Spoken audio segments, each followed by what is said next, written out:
Good Life. I'm Dean Wilson. So glad you're with us wherever you're joining us. If you're here in Santa Barbara County watching us at TVSB, we welcome you. And so many of you are joining us all around the world at goodlifetelevision.org, at the YouTube channel, at the podcast, which is called Good Life Conversations, at any of the podcast platforms. And then there's a multitude of ways to access us, social media platforms.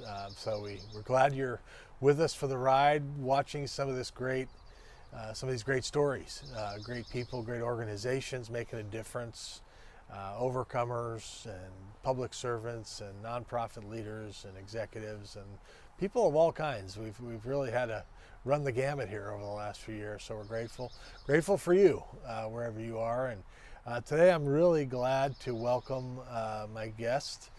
This is an amazing work that's going on just south of where we are. Rick Schroeder is with me. Welcome, Rick. Thank you.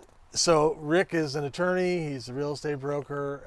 UCLA, right? Wisconsin? Wisconsin? My undergraduate was Wisconsin, and UCLA was my law school. Okay, Wisconsin and UCLA, the education, and then he's the president of Many Mansions, which is a housing, nonprofit affordable housing and service provider here. They work a lot in Ventura County, some in LA County as well. But housing is a huge topic right now, just in everywhere. So I was really excited to talk about that. Of course, Turner Foundation has some role in that as well. But how did you get connected with Many Mansions? You were practicing as an attorney, I know. How that switch happened? Yeah, I was practicing, and I became involved as a volunteer. Okay. I had seen Many Mansions speaking actually at a chamber event, and they said that they needed volunteers. So I wanted to do something to help the community. I was trying to figure out a way to do that. So I became involved as a volunteer doing pro bono legal work, then became a member of their board of directors, was a chairperson, and then when the executive director position became open in 2002, I decided to make a career shift and was selected as the executive director president. Wow. That's an interesting thing. I don't think you see that very often with somebody. So you really were serious about it. I was serious. I liked the direction that the organization was going. I liked the fact that we were helping people with special needs. My daughter has special needs. Helping people that were homeless, trying to help low-income families that were struggling for housing. And my background in Wisconsin, University of Wisconsin, was actually in real estate development. So I did a lot of finance and development, and I really wanted to become more involved directly in that process and not just as an attorney. So good. Were you from Wisconsin? I am from Wisconsin. Yes. Okay, I can hear it a little bit. Yeah, that's good. The Badgers. Yeah. And then you found your way out here because of UCLA Law School. I did, yes. Yeah. Okay, yeah.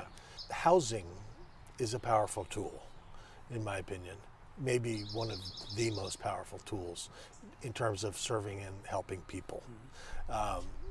I don't know if Maslow's hierarchy of needs, if you look toward the bottom, shelter, safety, housing, there's so much that housing provides that is so essential to life.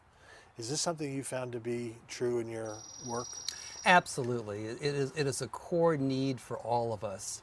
So much relies on that housing, that stability, that safety, that comfort. If you're a child coming home to a place that's safe and inviting and supportive, means all the difference. Yeah. But it has to be affordable too. Right. So housing where the person is spending all of their money just to make ends meet.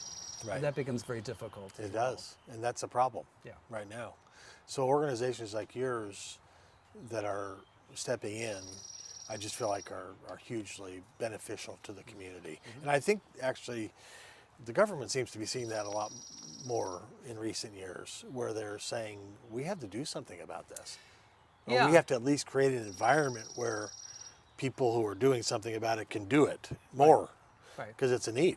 It is a need, and I think it's actually my 25 years as part of Many Mansions, I see actually a growing recognition among most communities now, most cities and counties, have that basic understanding that actually, yeah, we need affordable housing in our community. It's good for the community.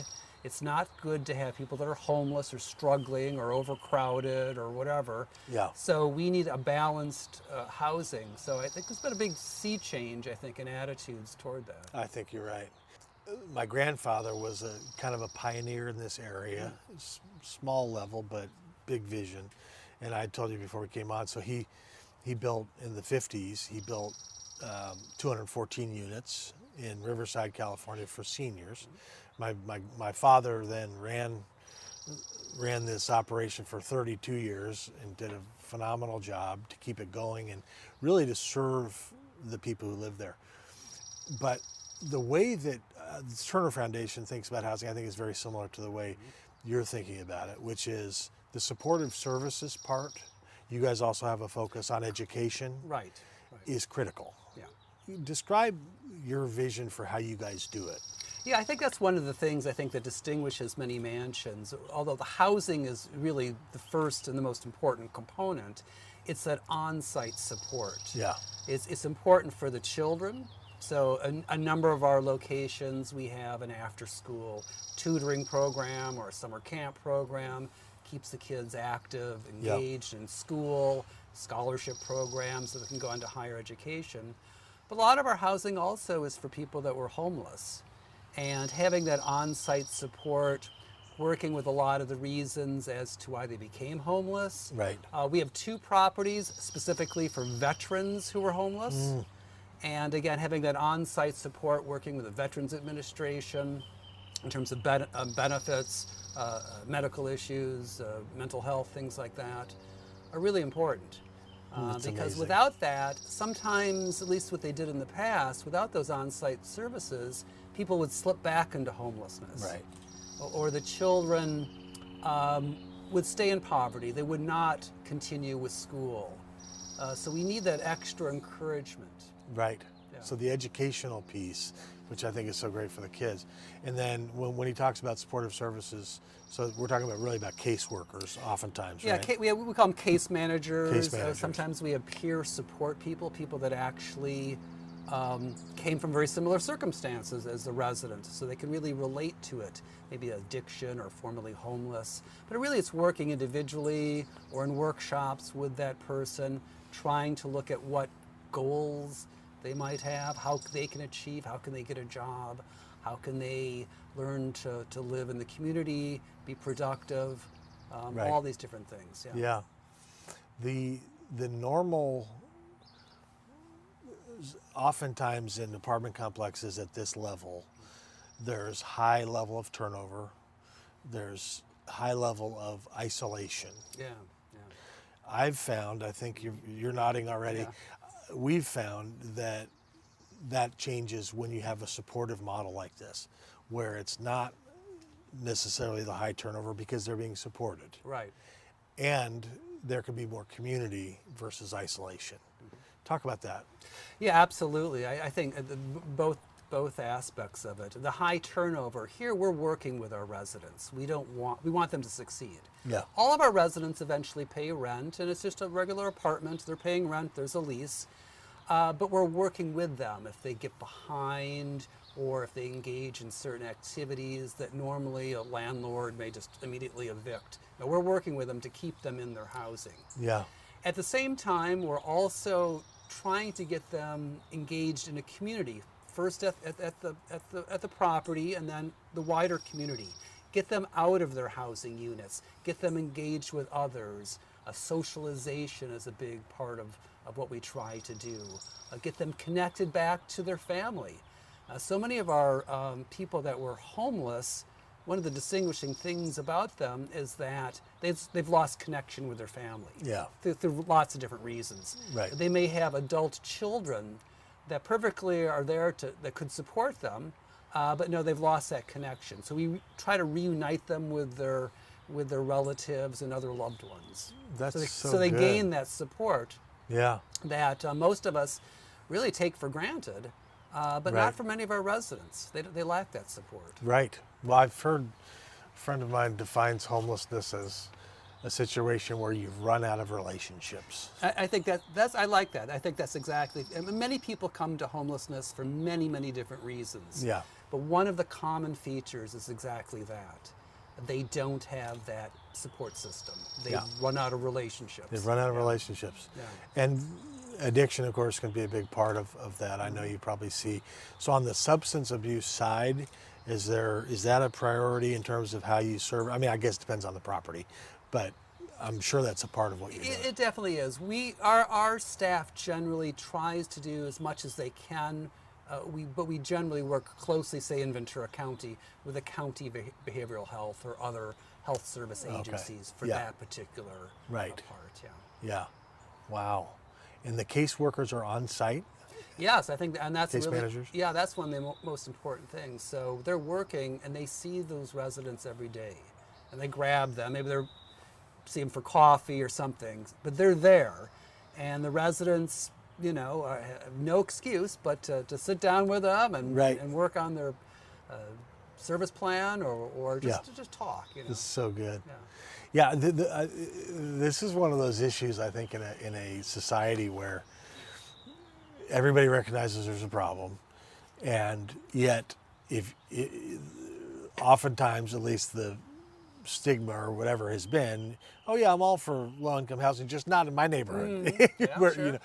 And I think that's part of the opportunity that Mini Mansions has, and we have, to change it, to dispel the myth that this is going to be violence and police showing up all the time and people out on the street, or people like doing it a different way that changes the perception of what this is, low income or affordable housing. I mean, is that something you guys are trying to do? Absolutely. I mean, I used to tell people, because we build apartment buildings, housing, or we acquire apartments and then renovate them. But I used to say that, you know, there was no difference between one of our apartment complexes and the private luxury apartment complex down the street. So there's really no difference with that. But actually, that isn't true. Ours are nicer. They're nicer. They're built better. They're built to last. They're built highest quality, highest energy features, water features, things like that. Well maintained. They're quiet. They're clean. They're not overcrowded. We do not allow, you know, drug usage on site. So no, this is actually some of the nicest places in the neighborhood. And I think over time, the neighbors who may have opposed the idea of it at first really come to see that actually this was a really good addition to their neighborhood. Yeah, it's amazing. Yeah. Yeah, and I think sometimes, like, I don't know if you've had this experience, but when we describe what we do, this supportive, permanent, supportive model, people are oftentimes like, I've never heard of that before.